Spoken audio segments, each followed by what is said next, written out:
This is the season's Creator Premium Game Basketball, and as you can see, it's been the only ball in my gym bag for about 2 years now, which is crazy. It's still holding up for me. I still love this ball, the feel, the touch, the premium material, and of course, you got to love this super unique design that's unlike anything on the basketball court right now, and it's just one of many available on their website right now. So if you're in the market for a new basketball, or you just see a design that speaks to you and you want to be a creator, go ahead, check out Season with the link in the description box below. Ball don't lie, right?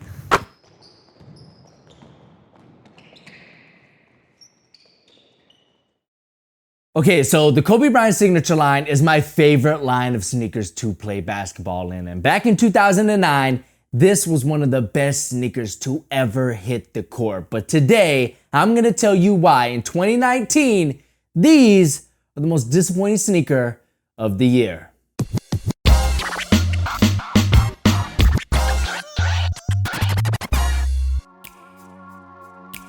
All right, so first things first, the Kobe IV Protro did release a while back, and I know you guys have been bugging me for a performance review, but this sneaker had a lot of hype around it by fans, including myself, because again, the Kobe IV was one of the best on-court sneakers to ever be created, and this sneaker actually took the #1 spot in my Every Kobe Sneaker Ranked video. So you're probably wondering why today I'm calling these and crowning these as the most disappointing sneaker of the year. And really, it comes down to a lot of things, but the main reason is Nike pretty much definitely lied to us. We all know that the Protro line was conceived to take previous Kobe signature sneakers and retroactively upgrade their performance features, hence the name Protro, Performance Retro. And Nike kicked things off with a bang with the Kobe 1, which replaced the cushioning with a full-length zoom setup, which had us all very excited for future Protro sneakers. But despite the fact that Nike clearly stated in the press release that the Kobe IV Protros were to feature full-length zoom, what we got instead is exactly what we got with the original back in 2009. Now don't get me wrong, this is not a terrible setup by any means. I mean, it gets the job done, and it definitely favors those looking for a more responsive and controlled ride. But when you consider the fact that Nike accidentally told us these were to feature full-length zoom, and on top of the fact that the Kobe I Protro upgraded the cushioning significantly, it's kind of hard to feel anything but disappointment with these. I mean, when you take a look at the market today at other signature sneakers at similar or even lower price points, such as the PG3s with their 4-foot Zoom Air, or even Donovan Mitchell's signature sneaker from Adidas with full-length bounce, you can't help but feel that the heel zoom and Phylon 4-foot setup of these Protros is a little dated. So yeah, the cushioning, it's a pretty big bummer, and I'm not really too sure why Nike continues to put their cushioning in the heel when everybody and their brother is asking them to put it in the 4-foot. But believe it or not, the cushioning in these is not the only thing that disappointed me about them. Compared to the originals, the materials on the Protros remain exactly the same to how they were over 10 years ago, which means you're getting first-gen Flyknit on the midfoot panel alongside synthetic leather-like materials on the 4-foot. But I really think this is a huge missed opportunity for Nike, because I think they could have taken some real chances here with the materials, specifically with this midfoot panel.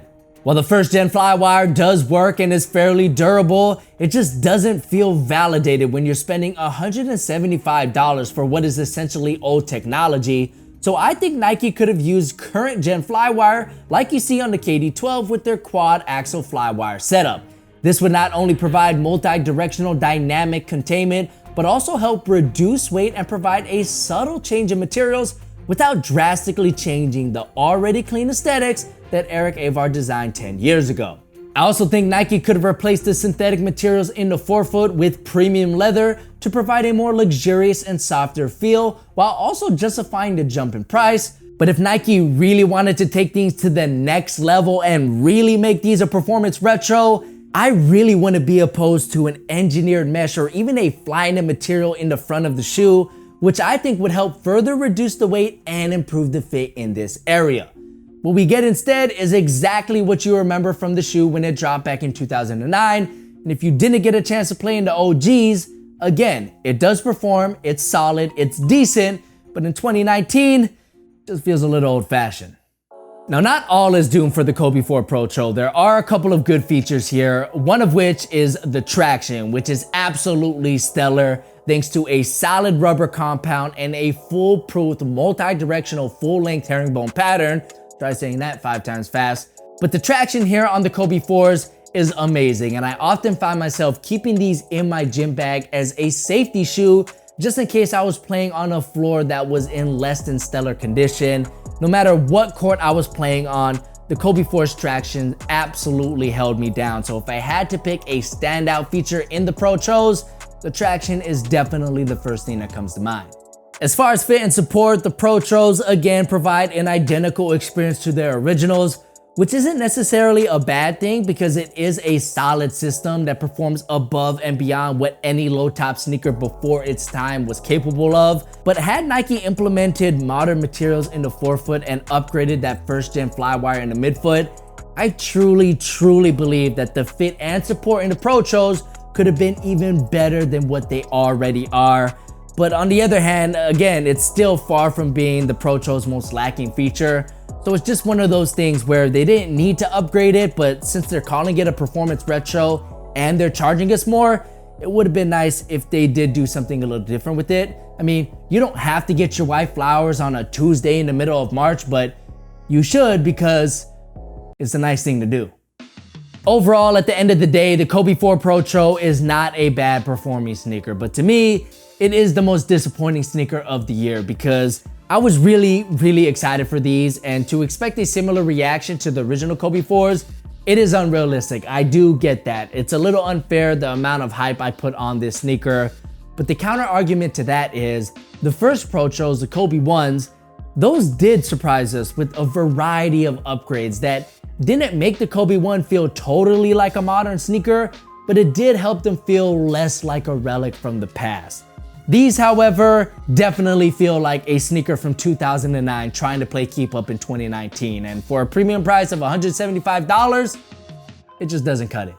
So there you guys have it. That's my performance review on the Nike Kobe IV Protro. If this review helped you out, please drop this video a like. That helps me out a lot. And if you haven't already, subscribe to the channel for more sneaker related content just like this. My name's Jaren. I go by Geramon. It's been great having you. Catch you guys in the next one. Peace. Man, they really better not mess up the next Protro. I mean, the Kobe V, that would be sacrilege to mess that up, no cap. I mean, look, just make sure the cushioning's in the right place. You don't need new materials. Add premium materials, better materials, soft, comfortable materials, and drop amazing colorways. That's all we need, Nike. Don't mess this up. Kobe V Protro, hopefully it's better than these, right? Better be.